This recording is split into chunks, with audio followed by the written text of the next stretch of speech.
हिंदू धर्म में मल्टीवर्स की बात अलग अलग दर्शन शास्त्रों में विभिन्न रूपों में प्रस्तुत है।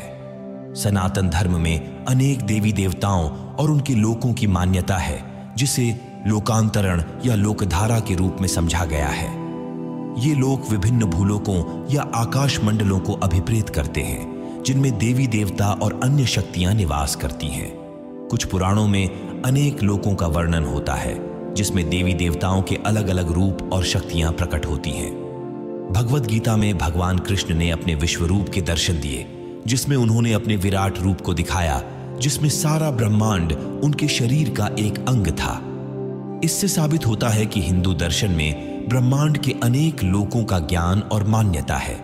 पुराणों में विष्णु के 10 अवतारों में से एक है परशुराम, जो अनेक लोकों का विनाश करने वाले क्षत्रियों के खिलाफ अवतारित हुए थे।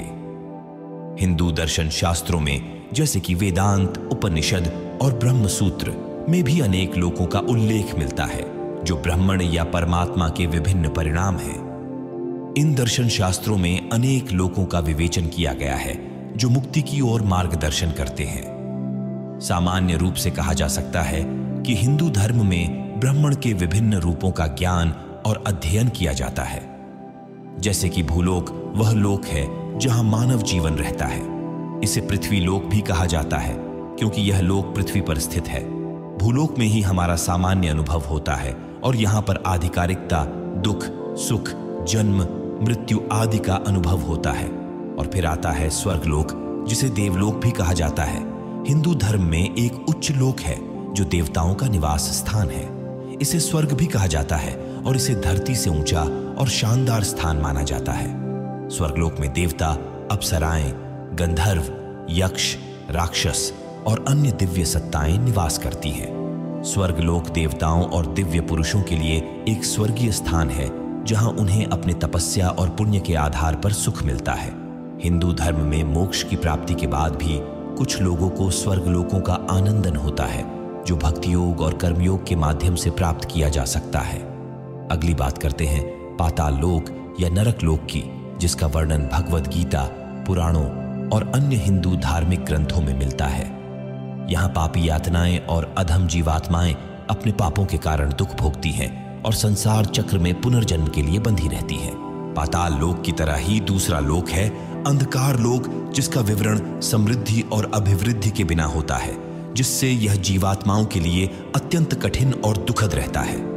इसे भयानक और अंधकारमय लोक कहा जाता है, जो सन्नाटा, रौनक और दीप से रहितता होता है। और फिर है ब्रह्मलोक। यह भगवान ब्रह्मा से जुड़ा एक उच्च आध्यात्मिक लोक है, जिसे हिंदू धर्म में रचनाकार के रूप में जाना जाता है। इसे पृथ्वी और स्वर्ग लोक के पार का एक अस्तित्व माना जाता है। अगले लोक है तपलोक, जनलोक, महरलोक, सत्यलोक। ये वृद्धि से उच्च स्तरों के अस्तित्व हैं, जिन्हें तपस्वियों, ऋषियों और ज्ञानी प्राणियों से जोड़ा गया है। सत्यलोक को इस यात्रा में सबसे उच्च माना जाता है। और फिर आते हैं विभिन्न देवताओं के लिए विभिन्न लोक, जैसे ब्रह्मलोक, इंद्रलोक, यमलोक इत्यादि। धन्यवाद दोस्तों, आपने इस वीडियो को देखा। अगर आपने अभी तक चैनल को सब्सक्राइब नहीं किया है तो सब्सक्राइब बटन को दबाएं, ताकि आप हमारी आने वाली सभी वीडियोस को मिस ना करें। अगर आपको ये वीडियो पसंद आया हो तो लाइक करें और अपने दोस्तों के साथ शेयर करें।